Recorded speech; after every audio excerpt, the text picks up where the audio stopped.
So I just want to point out this is therapy for us all. Like week in, week out. We look forward to it.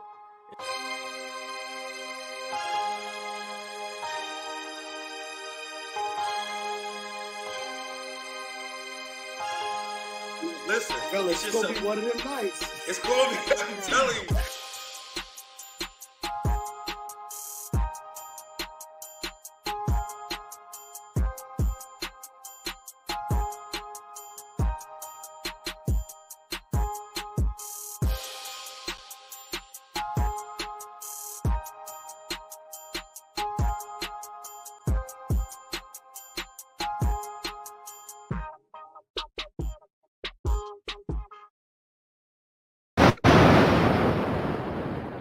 What's going on, fellas?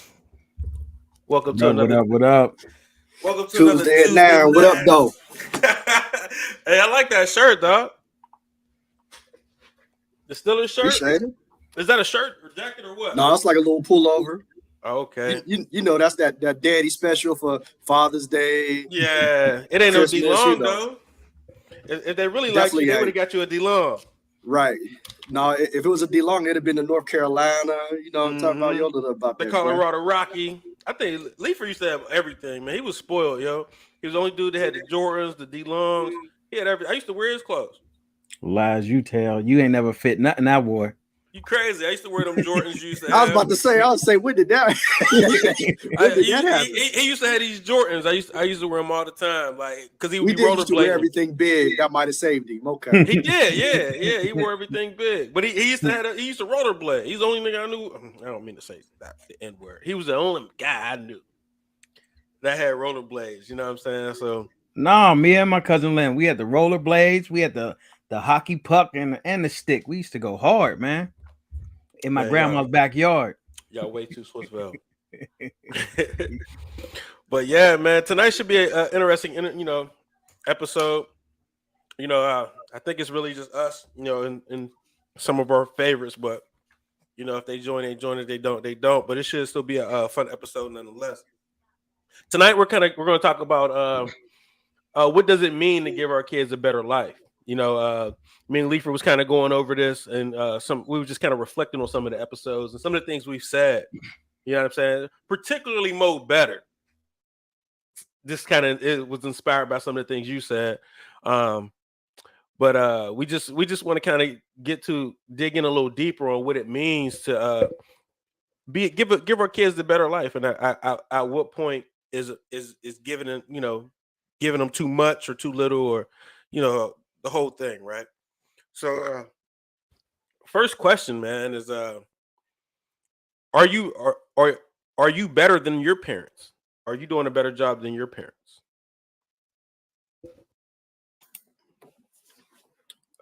As much as I want to say a resounding yes, there's some aspects where maybe not so much, man, because I worry sometimes that I haven't prepared her for the real world that's out here. I've coddled her. You know what I mean? I created a toothless tiger in some cases, man. She's never had to, really struggle for anything, never really had to go without. Actually, I was just having a conversation recently, man. We instituted a whole allowance thing or whatever, but man, she hasn't really been at my house for, I don't know, a month or two or however long. And I'm still giving it out. And I'm like, she hasn't earned it. You know what I mean? And she even texted me on the day of, like, it's still payday, right? Like, and I was like, oh man, I might have created a monster. That got me, bro. Hey, that got me rolling. Like, wait, you still cashing out, right? Yeah, no, like you ain't showed up to work. You a no call, no show. You still payday, right? Hey, that's hilarious, dog. But I had to put on the cool specs for that. Yeah, that's funny as heck, man. And I'm glad you owned up to that, man, because that's something that we were talking about. And I was like, well, I mean, we ain't say you was making raising no toothless tiger, but just the fact that we know that you was spoiled the heck out of them. But and I'm not gonna say that I don't spoil, but I do spoil, but it's more like a structure. Everything I do is structured, and everything I do is intentional. So you know what I mean. I'm always worried about going too far, you know what I mean, giving too much, you know, making them weak. So I always kind of do simulated catastrophes or simulated, you know, strife, you know. So it's like I got to do something. So now you have to jump over a hurdle. Like I can't have everything being flat land. Like you got to learn how to walk uphill at some point in time. So I'm always like putting different hurdles or things in there, or at least trying to say, okay, well, here's this chore you got to do, or here's X like that you have to do, or here's that. And I might give some leniency here and there based on whatever else you got going on in your life. But you know, I try to stick to what I say as much as possible in order to, you know, create that structure and to create that routine. Now, I got kind of lucky with my daughter because she has a similar mindset to me where she's like a creature of habit and she like needs structure. So she kind of creates some of that on her own for the stuff that she does, like the stuff that she likes. But I have to create that for the stuff that she doesn't like, you know what I mean? And be able to be like, hey, this is what I need you to do. Did okay, XYZ. Nope, now. You know what I mean? Recently I've even had to wake her up out of her sleep, you know, and I haven't done that in ever. But you know, she didn't wash some dishes, and I told her she needed to wash some dishes or she couldn't go somewhere. And she decided she was gonna go to sleep, and I woke her right up out of that sleep. So you know what I mean? Just you know, it's like I always say, man, it's about balance. You know what I mean? But I'm always I sometimes I have to create some more challenges there. And I guess the question was, do we think we are better than our parents? And I did all that long talk just to say, you know, I feel like in some ways I am, but in other ways I feel like I'm not. Like my parents, you know, I think about my parents, they started early. You know, I think my mom had my sister when she was maybe like 16. My dad was maybe like 17, 18, something like that. So they didn't really know anything. You know what I mean? They were like, you know, kids trying to figure out how to raise kids. Then it was like one after another, after another, after another, after another. And it was like, boom, they never really had time to, you know, fully learn anything. So they're learning on the job. And pretty much we're doing the same thing, learning on the job. But you know what I mean? We at least had some more years to figure it out before we did have that first one. You know, they pretty much still in school. So Man, am I doing a better job than my parents? Absolutely. It's I don't want to say I'm it's the raising a toothless tiger thing. I just think um we're getting to a new level where we couldn't see it.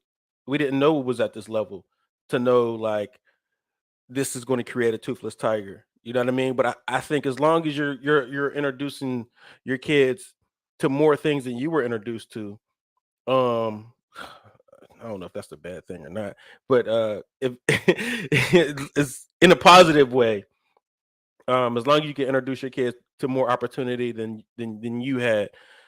So I definitely think I'm doing better than my mom. I can't say parents in general because you know really no father was involved, but I'm definitely doing better than that guy. Not that it was his fault, so I'm not like casting blame or anything like that.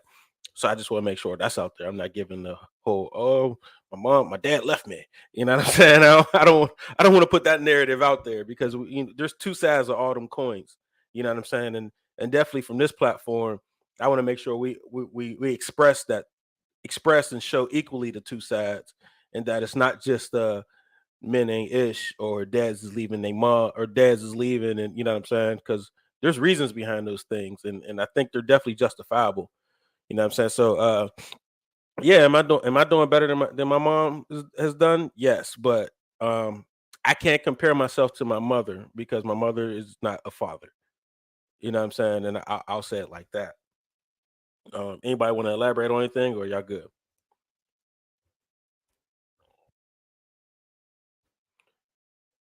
All right, so we'll just go to the next question, right? And the next question is when did you figure out you were smarter than your parents? If you are.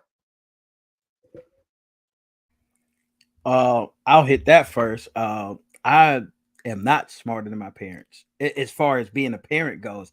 Like there is often times where I look back at you know certain stuff that happened when I was a kid, or you know what I mean, certain situations, and I'm like, now I get it.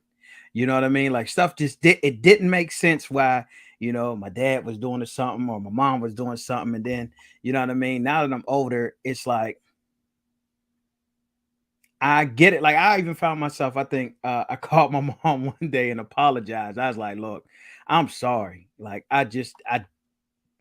it makes sense now. You know what I mean? All of that stuff that was being said, all the stuff that was being done, it makes more sense now. So I don't know if maybe in some ways I'm smarter than them, but you know what I mean? In a lot of ways, man, I feel like I'm going through a lot of the same cycles that they went through, with raising kids and just trying to figure out the best way to navigate this whole thing with being, having kids that they're just from a whole different world. Like we don't relate on a lot of things when it comes to, things we dealt with, when we were growing up and things they're dealing with now when they're growing up. I mean, on a basic level, but yeah, I don't know that I'm much smarter as a parent, but I like to think so, but I just can't confirm that.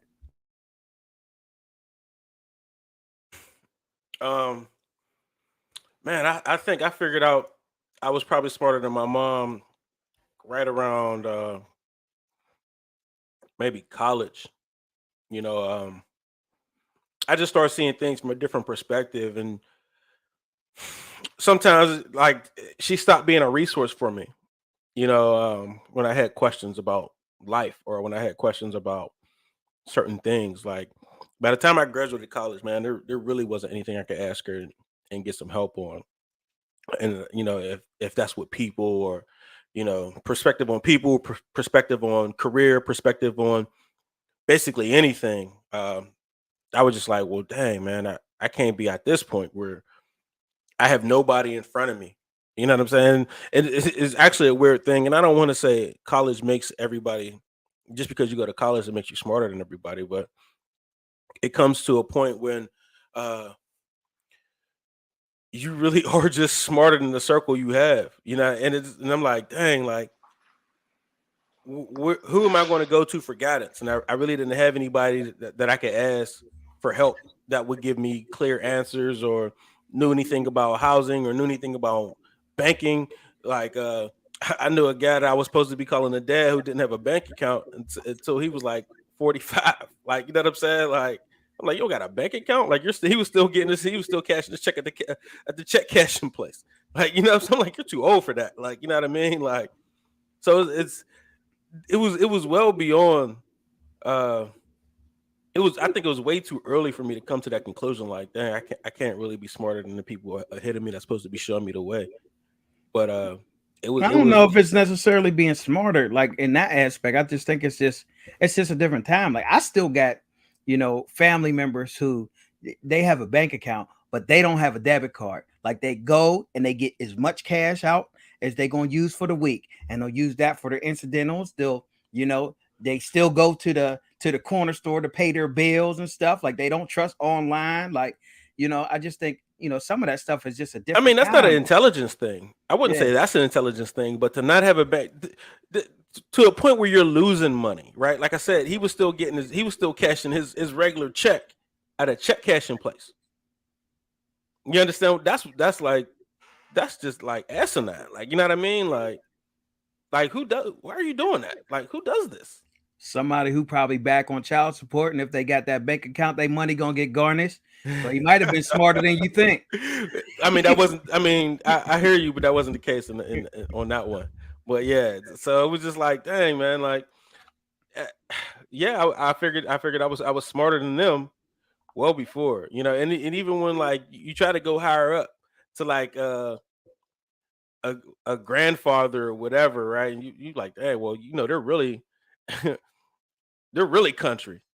You know what I'm saying? You start asking your grandparents for advice, they gonna tell you some old cornfield answers like, yeah, when we was kids, you know what I mean? We was walking in the snow, and so that's the only kind of answers they really have for you. So yeah, it was quite early. I think it was too soon for me to figure that out. But what's up, Mo? When did you figure it out you was or if you are, if you're not, when did you figure it out? So catch me up, man. We had the Wi-Fi went out. So what did I find out? What? That you were smarter than your parents. So I won't say that I'm smarter, to be honest with you.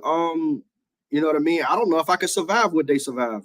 Truth be told, you know what I mean? Like they really handicapped themselves, man, having kids too early, and you know what I mean. I can't say that I'm smarter. If anything else, man, I'm just more. I was more risk adverse, and I was more worried about the future than they were at my age. And then furthermore, man, if I even take it a generation back, man, I don't think I'm half the man my grandfather was. Um, Personally, you know what I mean? Like that's the bar.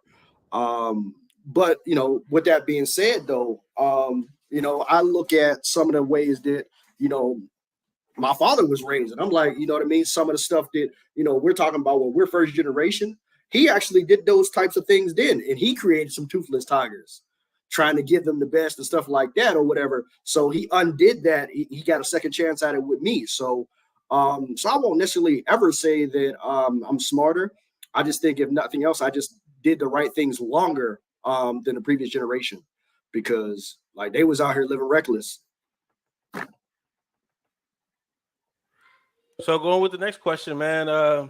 What have you learned from your parents that shaped your parenting style today?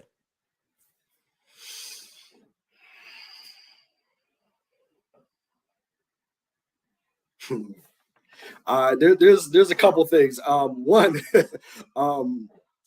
so from matter of fact, I won't identify to keep folks innocent, right? So one thing that I've noted is there's a certain level of shame and embarrassment that you can provide a child by being too transparent.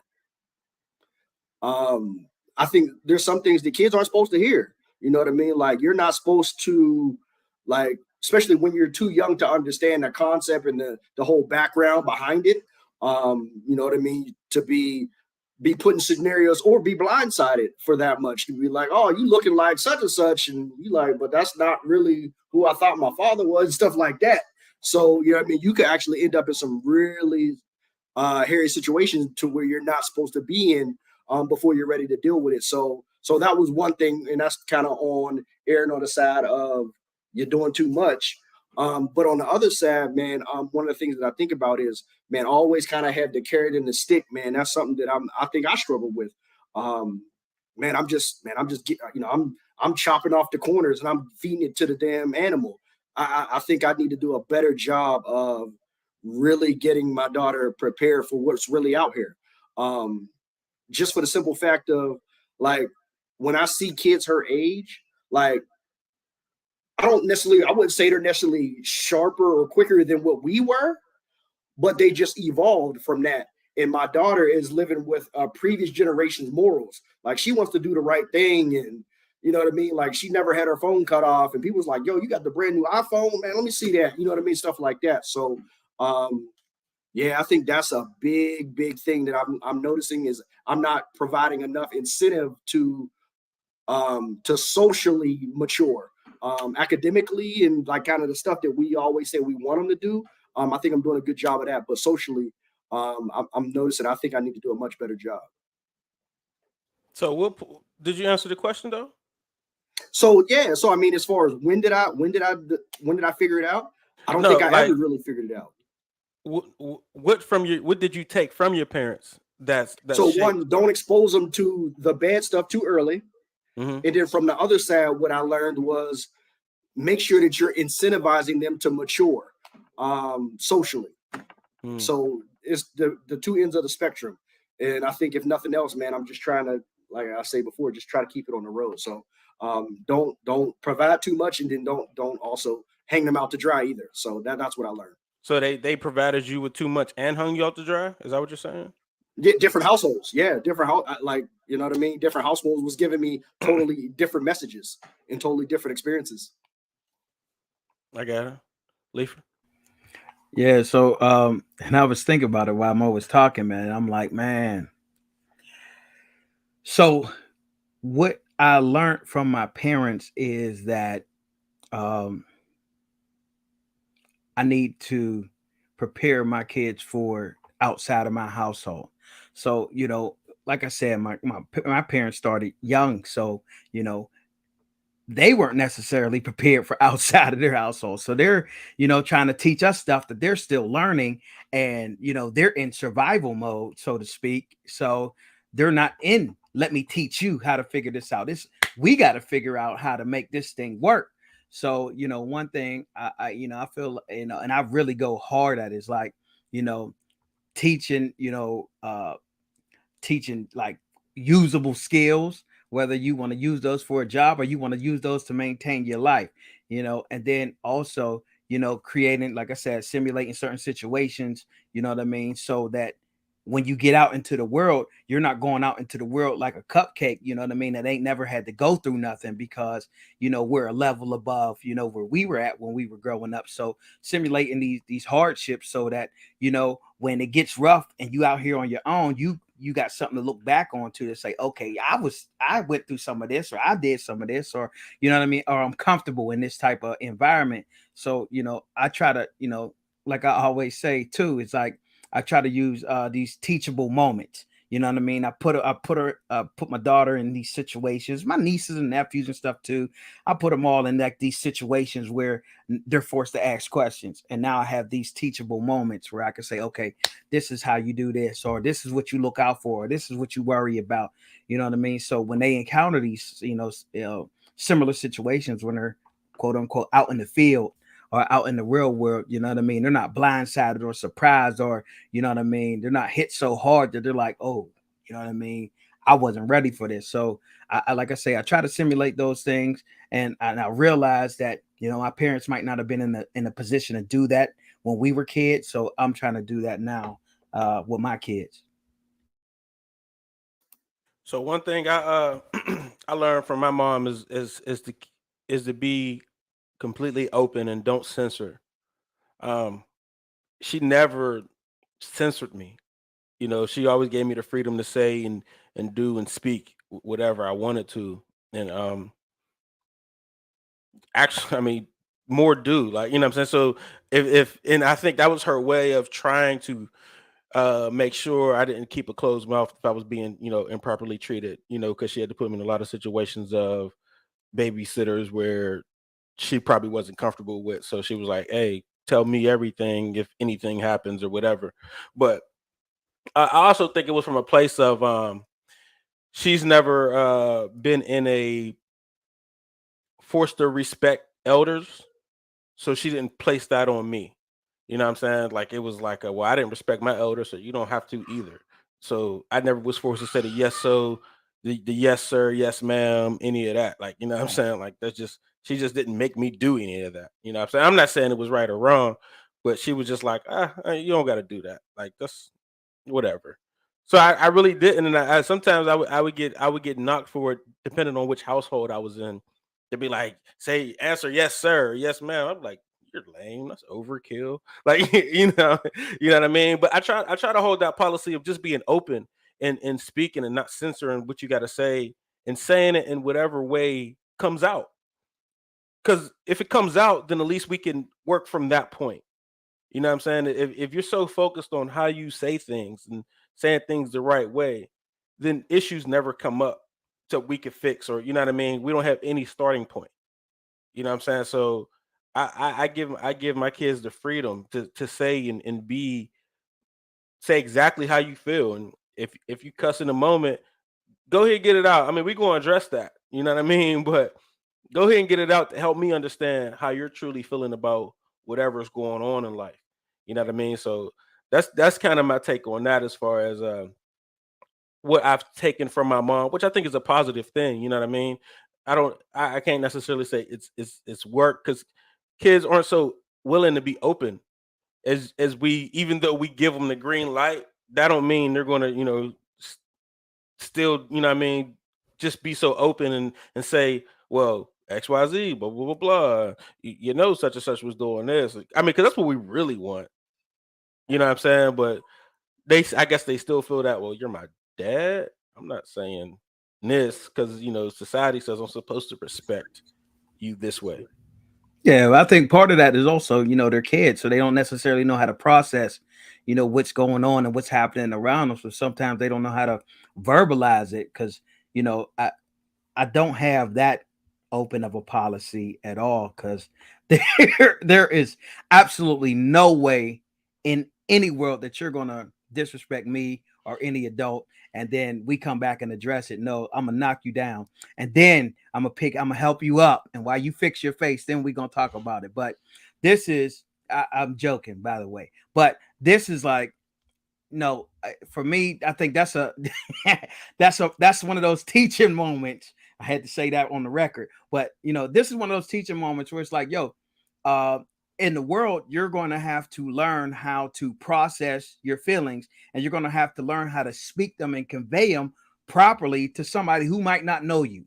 You know what I mean? They might not know what you mean. They might not understand where you're coming from. So what you say could really come at your detriment. So you want to make sure that you're able to properly communicate. And so that's all. I'm hammering all of that down. Hey, I understand you are feeling some kind of way, and I understand that these emotions are riling up, but you need to be able to communicate that in an effective way. And that's something I'm learning as an adult, because as a child, I wasn't taught that or given those luxuries. I just didn't care. And I was going to say whatever the heck I wanted to. And I always did. And it always got me in a mountain of trouble. So now I usually try to sit back. My mom used to always tell me, she say, be quick to listen and slow to speak. And so I'm always try to, when I'm not at home, I always try to, hold back my tongue, bite my tongue, and, figure out my words, and then try to speak effectively. But yeah, more power to you, brother, because I can't do that. Yeah, that's hilarious, man. And so there's actually kind of two things that popped in my mind while y'all were talking. So the first thing, as far as I'm trying to think which one I want to convey first, as far as just saying whatever, that's a no-go. And the reason what popped in my head, man, I think I told Vic this story, like growing up, man, I don't know, I was probably like still elementary age or whatever. So I was just so used to kind of doing what I do. Like, I've never been one to back down. Like, I'm just going to take whatever the consequences is or whatever, right? So I went over to a friend's house, and like I lived like so close, you could see the house from where they lived. And like, man, I used to just be all over the city doing whatever I wanted to do. And they had a much more structured household. He was like, the pops was like, hey, man, get in the truck, man. I'm going to drive you, to your crib. I'm like, man, it's a block. Like they could see me from here. But he was like, get in the car. So I get in, I'm in the back. So, for whatever reason, it seemed like this was one of the longest rides I've ever been on. Yo, it was like to me at the time, it felt like he was trying to buck break me. It was crazy. So he's asking me like little questions, like, have you spoke to your mom, whatever, right? And I'm like, yeah, yes, sir. I'm like, yeah. Like, so we literally had this, like, and he was like, yo, I'm gonna break him, but I wasn't going for it. Like, it was to the point where I would imagine at the end of that ride, when I got out of that truck, he probably was like, hey, I don't ever want you around that kid again. He's not gonna be nothing. He's very disrespectful. But and I've always been a very respectful kid, but I didn't have any break in me.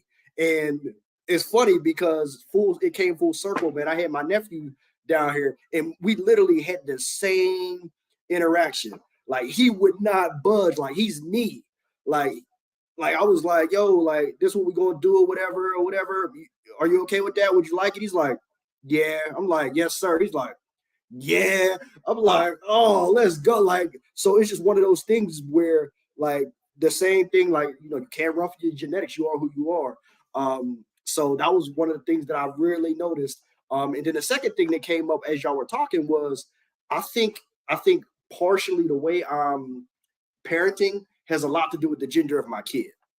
So, and the reason I say that is because, like, I'm very soft and whatever it is with my daughter, right? I try to, I try to not offend her, if that makes sense. But at the same time, when I was dealing with my nephew, like, yo, so for example, so he was down here for like 2 weeks or whatever. And then, so the older one went back, and he caught himself being funny, and he was like, oh, I'm Uncle Mo. It's in the morning. I'm grumpy. And he caught himself roasting me. I was like, oh, that's what we doing? So I was like, I'm going to show you who I really am. Yo, so I just flamed him so bad, yo. Like I just roasted him so bad. From what I hear, he woke up the next morning was like, yo, how did this happen to me? Like, I don't even know if I want to do this no more. Like, this ain't right. Like, and I was like preparing him for like if somebody tries to roast him out in the streets or how that goes. Whereas I've never done anything like that to my daughter. And I was like, yo, I think that's more about the gender because I am who I am. Like, I've always wanted to prepare a kid for what's out there.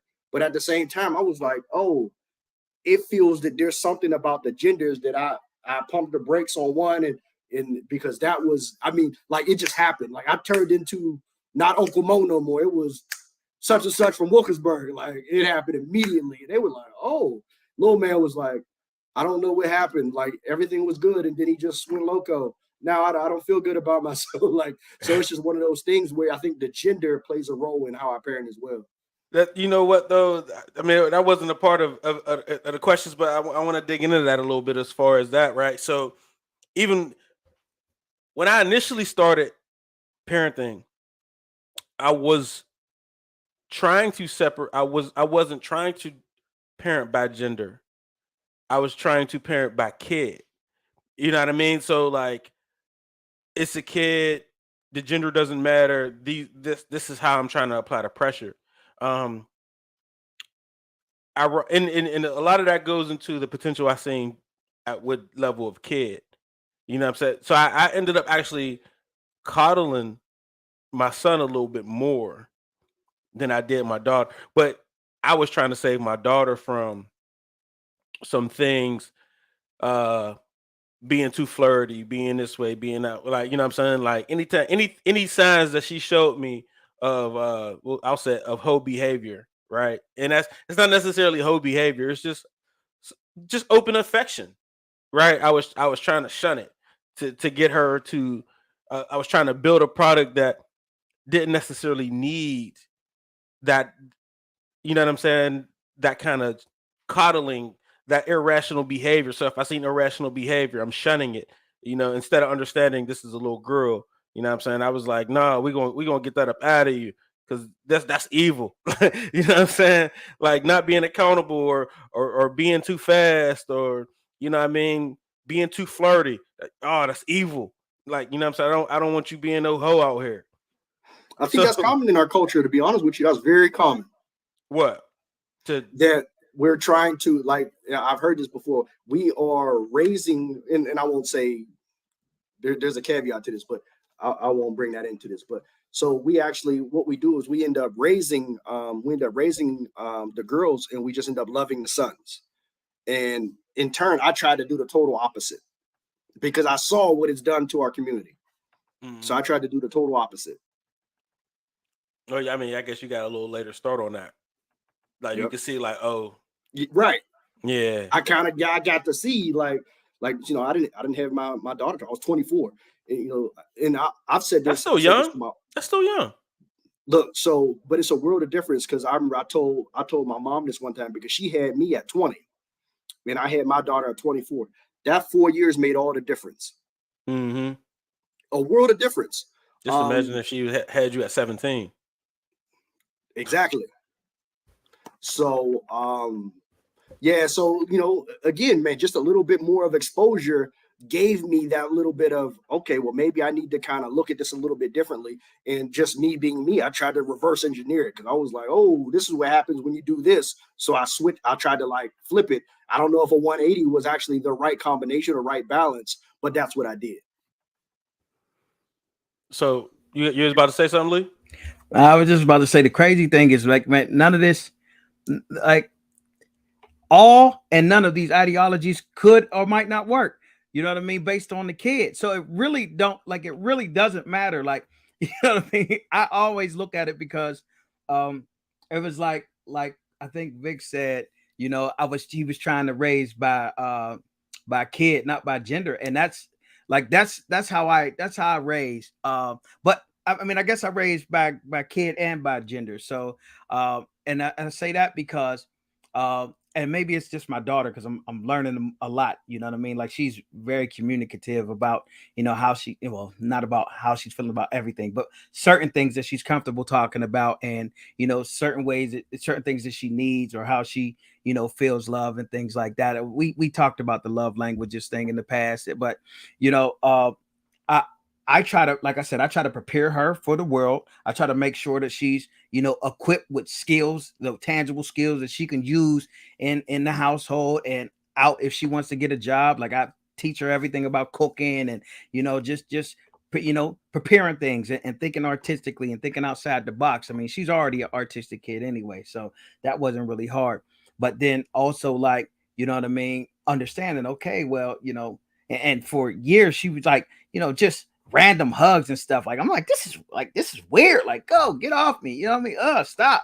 And then probably maybe a couple years ago, I just like gave up the ghost, and now I just start, hugging her back. Or if I really want to freak her out, I'll start doing random hugs, and she's like, now she's pushing me away or whatever. But you know what I mean? Just like not being so stuck on your plan and being like Bruce Lee said, being water. You know what I mean? Being able to change and mold into any shape that you need to for that specific kid, because those things are going to change, and it don't matter if they're girls or boys. Sometimes these things just change, and it might depend on the influences in their life. It just might depend on biology. But you just gotta kind of just go with the flow and figure out what works. In that moment, because next month it might change. So let's talk about some of the old school sayings, and I kind of pride myself on some of them. Not having to give these speeches, right?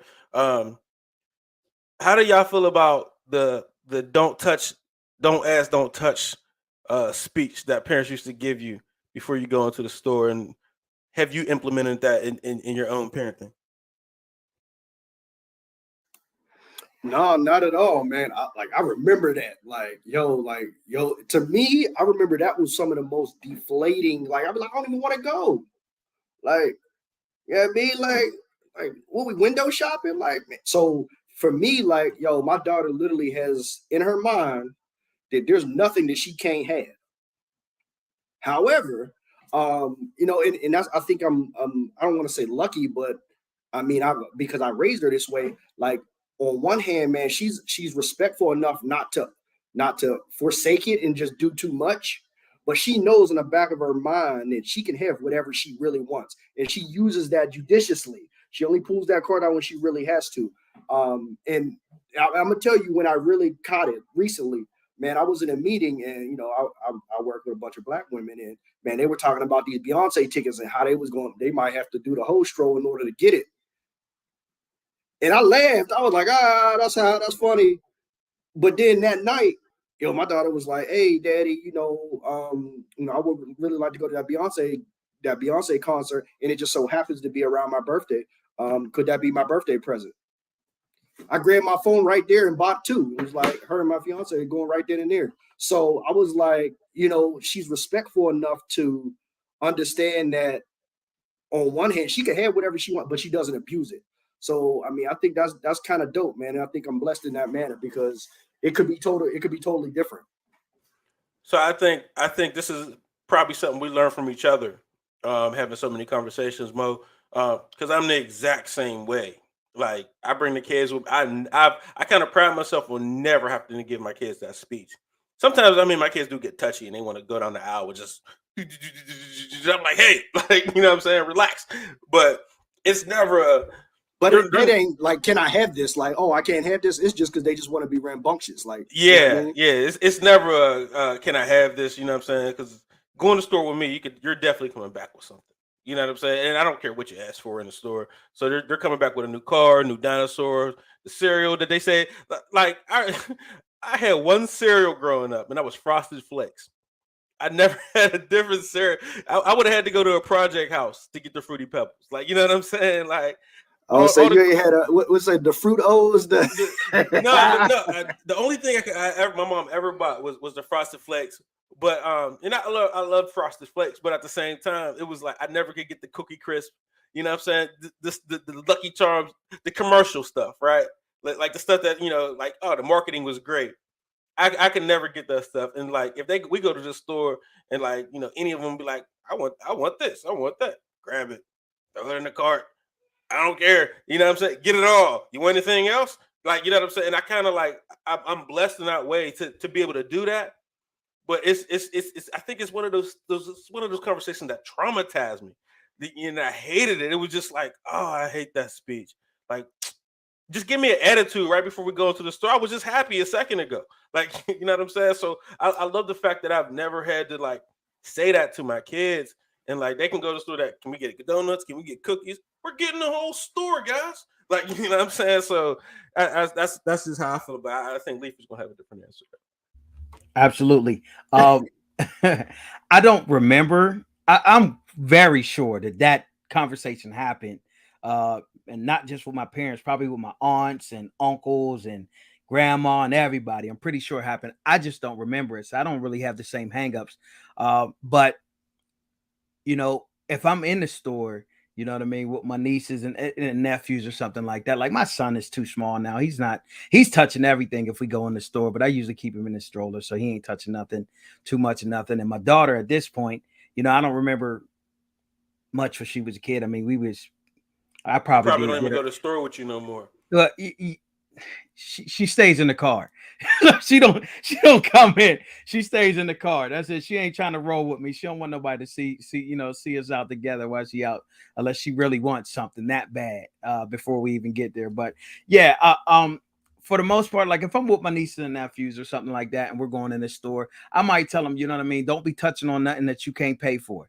You know what I mean? But if they ask for something, I might get them, something. You know what I mean? I might get them, one or two items. But I don't want them going around the store touching stuff because you know how it is here, man. You're not even allowed in the stores without an adult. So they automatically think the kids are stealing something anyway. So I don't even want to put them in that type of situation. So I'm just like, don't touch nothing. If you want something, come and ask me for it. You know what I mean? And then I might say yes, I might say no, but you know what I mean? Ask first. But I mean, typically I will get something, but sometimes I do say no just for no reason, like just because I know they spoil and they just asking because they know they're gonna get it. So sometimes I just say no just so they can hear the word no, and you know what I mean, be able to process that, and it not mess with them, you know what I mean, because they're gonna hear no a lot, and out in the real world. So I'd rather get them ready for it before they leave my house.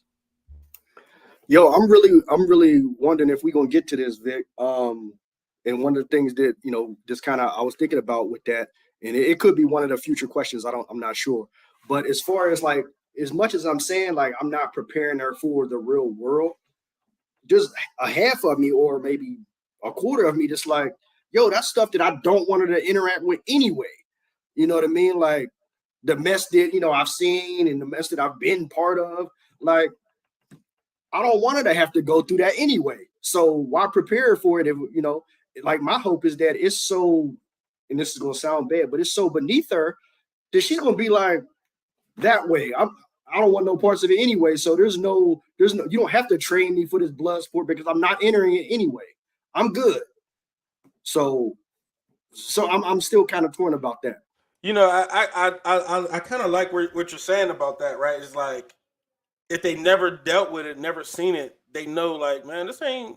It's kind of like the what is it, the prodigal son, where he's like he came from a rich family and he went out there with his inheritance and came. There was one point where he was like living in a barn with the pigs, and he looked around like, man, I ain't from this.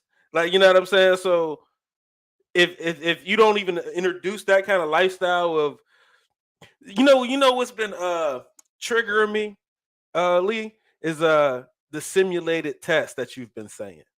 And every time you say it, I cringe inside. Like, that sounds so stupid. Like, and I'm not calling it stupid it's just like, why do you feel that's necessary? They're going to get enough. They're going to get enough simulation out here in the world. Why are you giving them more? You know what I'm saying? It's just like, but I get it because that's what I use sports for. You know what I'm saying? To bring up those emotions.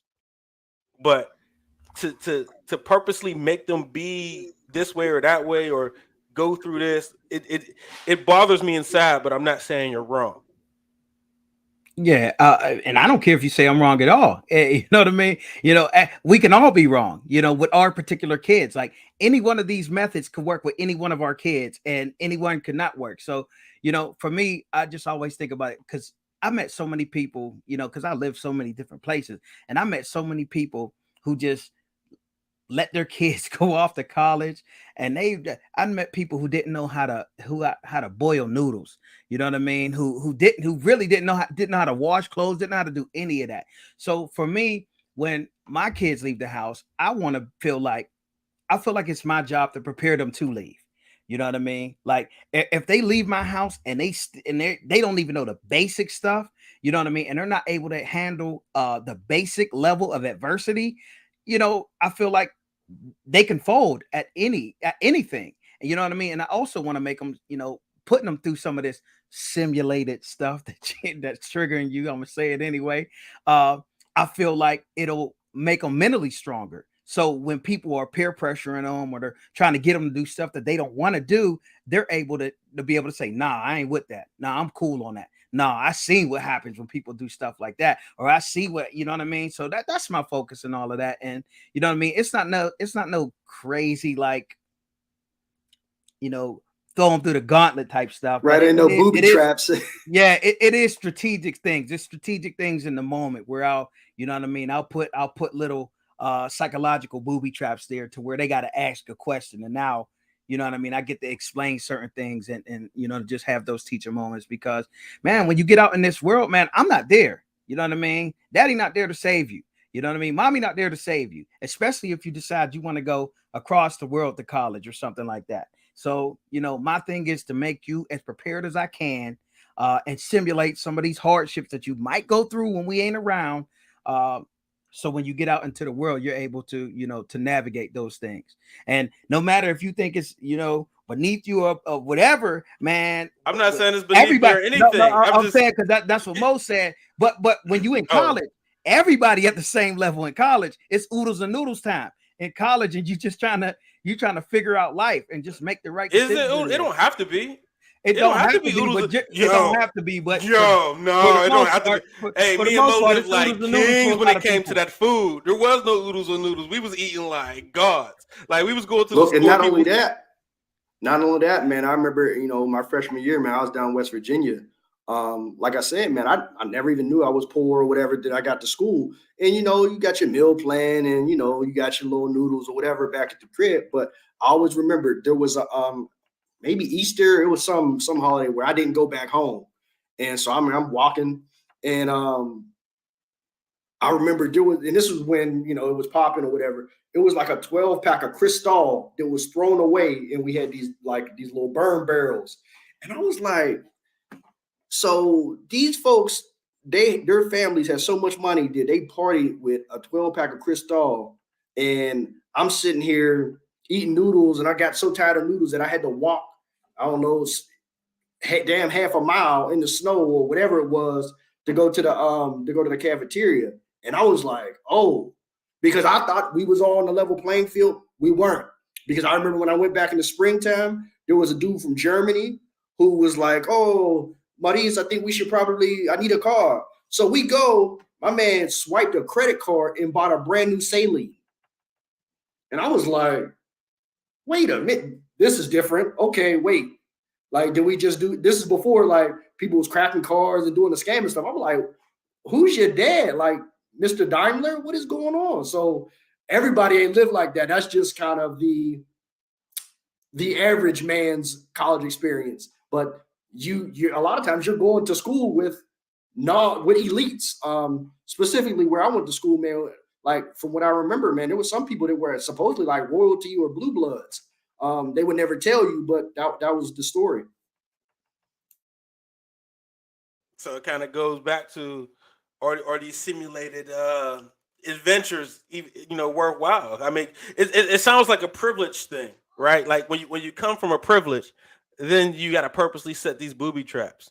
And maybe that's I don't hate the insurance though. Hey, it's good insurance, man. Yeah, I'd rather be prepared. So what do y'all think about the another thing is the do as I say, not as I do thing? You know what I mean? That we heard growing up. How does that make you feel? Trash. I never believed in it. I hated it as a kid. And I prided myself to not be that way as a parent. Like, for example, there's some stuff that is kind of crazy. It's just kind of the stubborn. And there's some things that I haven't ate since I left my mother's house. Like, I've never had a boiled hot dog. I've never had bologna. I've never had Easy Mac. I've never had Hamburger Helper. Like, and then not only that, like, I remember growing up, like, I used to have to like babysit. I used to have to, basically, I was taking care of, not fully, but, in between shifts, I'm like taking care of a whole person that I'm only 6 years older than. I always prided myself that mine would never have to do that. So, like, and then as far as the actions, like, no, like, if I fall short and my daughter happens to see it, I'm gonna be like, hey, this is what's gonna happen. Sometimes you might be tempted to do it or whatever, but I just hope you could be better than me. I'm not gonna sit here and give you this rosy scenario when I know that that's not always, what's really gonna happen to you. So I try to be transparent in that way, and I try to be accountable for my actions, and hopefully, she'll live her life the same way. But again, you never know. A person who's going to do what they want to do anyway. Well, you know what I always say, daddy ain't shit. Be better than daddy. Because it just is what it is, man. I try to lead by example in most situations, but one thing is, like, I always feel like, and I'm not saying I'm not myself out in the world. I'm just another version of myself in the world than I am when I'm in my home. Like, when I'm in my home, the gloves come off, you know what I mean? And I want to be me in my entirety. So, you might hear some things, you might see some things, and, I'll always explain. I'm like, look, man, don't be like daddy. Be better than daddy, because, it's rough out here when, you want to just express yourself. And maybe I need to just come up into my man cave sometimes and just let it all loose and say everything I need instead of saying it throughout the house. But, definitely I have used not do as I say, not as I do, but, as a paraphrase, you know what I mean? I say it almost every single day. So, and it's not that I think that it's going to work. Did I just come up with a soundbite for you? It's not like that I think it's going to work, because they'll probably do. Don't be like Mo. But it is something that I do all the time, and hopefully my kids will be better than daddy in a lot of these ways, and don't do as I do. But daddy's flawed. I'm definitely I have to do what I say and tell them to do. You know what I'm saying? I can't tell them to be superheroes if they can't see me as one. You know what I mean? I can't. I think it's just the only way so they could believe that it's true, that it can happen, that, you know what I mean, it's real. I can't sit here and say, don't do drugs if I'm sitting here, you know what I mean, doing drugs. I can't say, go get a good career if my career ain't good. Like, I just don't see how I could do that. You know what I mean? I feel like that's the reason why you could do it. Like, and I think I had that, I don't know, I want to say argument, but I have that conversation with people all the time. Like, because they'll say, well, why would I want to take advice from a crackhead? Or why would I want to take advice from an alcoholic? Why would I want to take advice? Who better to take an advice on not to do crack? They can tell you what not to do, but they can't tell me what to do. But that telling you what not to do is a first step. It's a first step. You know what I mean? Like, you learn the baseline of what not to do, and then from there, now you can listen to folk to tell you what you need to do and where you need to go. And some of them might be able to tell you what to do. Maybe they just had a hang up and they couldn't get over it. You know what I mean? But how could you discount any knowledge? It goes to, like, how could you tell your kid to be a hard worker if they don't see you being a hard worker? You can't. So, I mean, there's the flip side of that. You know what I'm saying? You got to tell them to grind harder, keep pushing, be persistent. You know what I'm saying? Like, if you tell them that, they have to see that from you. Those who can't do, coach. So oftentimes you're in a situation where you got certain things that maybe it's mental illness, maybe whatever it is that is preventing you from getting to this level, but you know how to get there. You just can't get there yourself. I don't feel like you can't teach somebody to get to that next level just because you don't have the aptitude to get there yourself. You know, I feel like you discounting people's, you know, experience and their knowledge just because they don't have the strength to get there. They don't have the strength to fight their addiction. They don't have the strength, you know what I mean, to keep going and pushing and plugging and fighting against the, you know, whatever ills of the world there is. But they might have the knowledge to be able to get you to the next level. So that's why I say I don't discount any knowledge, but I do, you know, if somebody's there and they work there and they got there, you know, I'll take theirs, you know, and you know, at a higher level than I'll take this person here because they didn't make it. But I will take theirs because I see their pitfalls and So, they can teach me what to look out for. To a degree, but even still, I can't say I could take their. I am discrediting those who can't do it. You know what I'm saying? If you can't do it, there's nothing you can tell me about doing it. That's ridiculous. Mike Tomlin could not play football at the pro level, but he can coach men. And he does it every single day. And he'll let you know himself. He just wasn't good enough.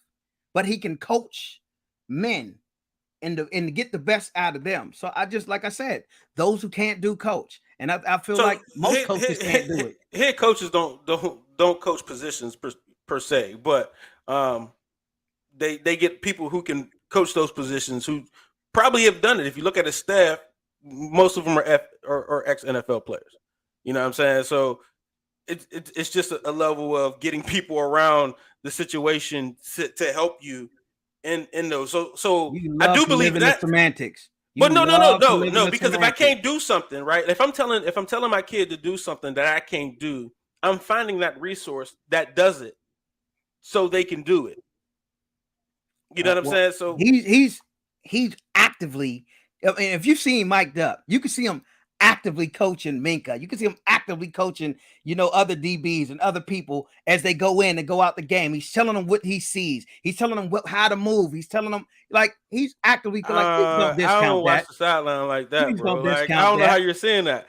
Because you know how I do. I'm a studier. So not only do I watch the game, but I watch the highlights, and then I watch the replay of it, and then I watch all the mic'd up material.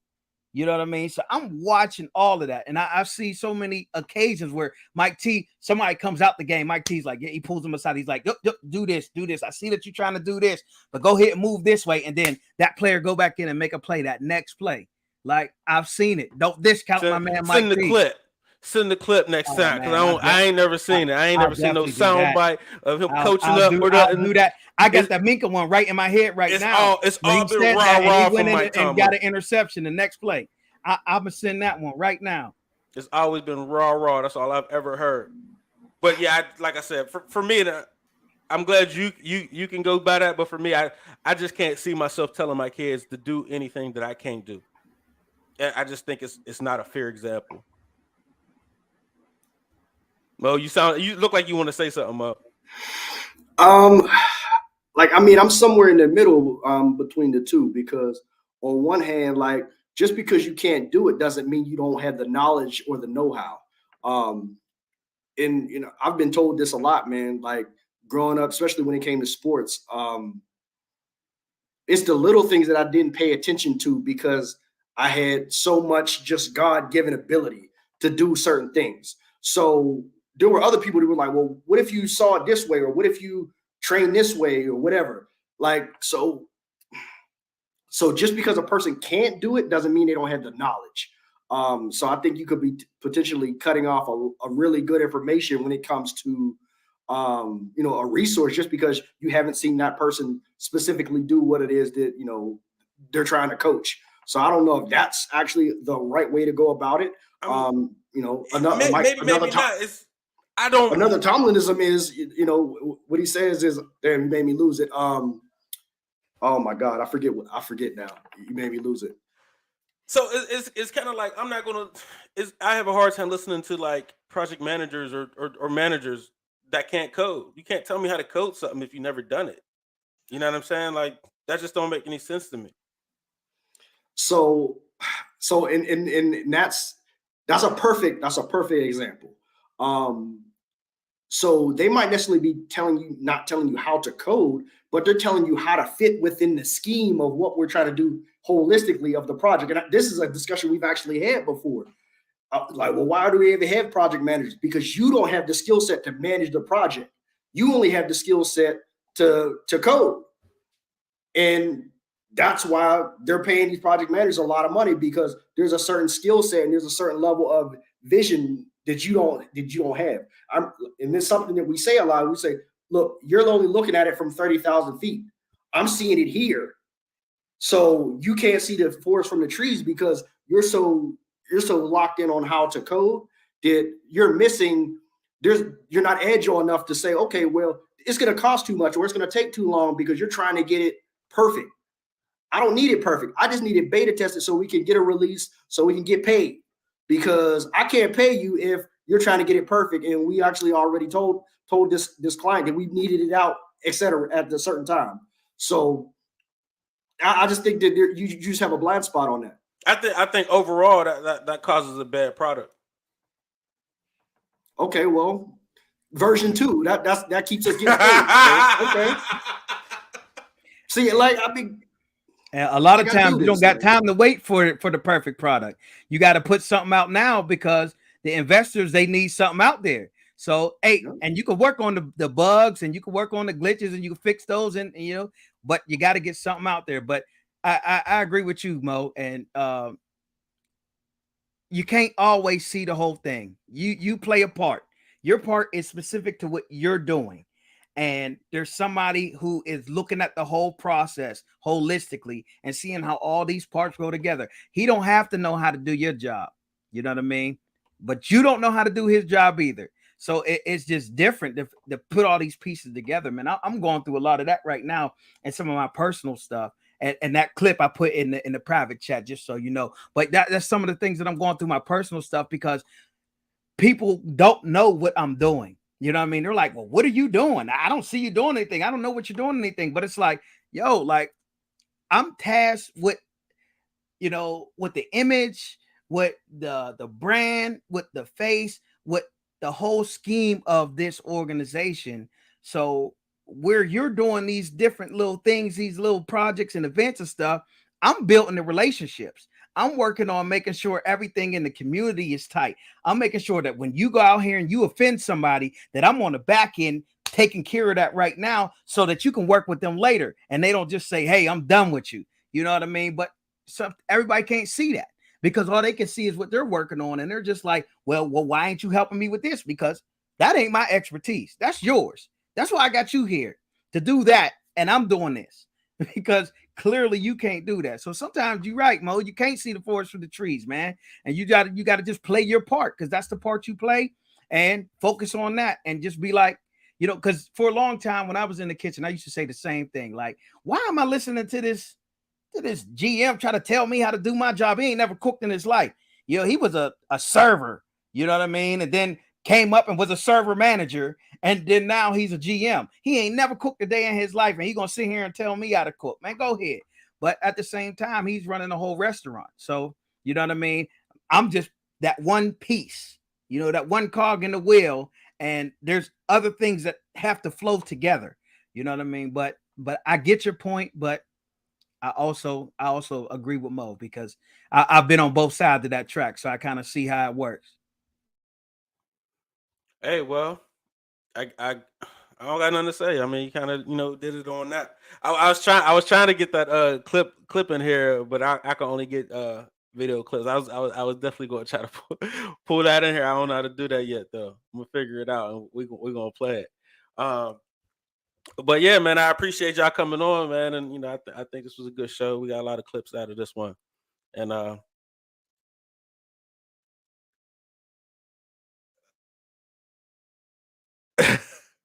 that sounded like low. Didn't that sound low? Did y'all hear that? Y'all didn't hear that? All I saw was you freeze, and I was like, yeah, I thought maybe you had a stroke or something over there. Yeah, I was like, what just happened? like, what happened? He stuck for a minute. Man, I appreciate all you guys, and that's another prototype dead. We out. All right, fellas, I appreciate y'all, man. All right, now.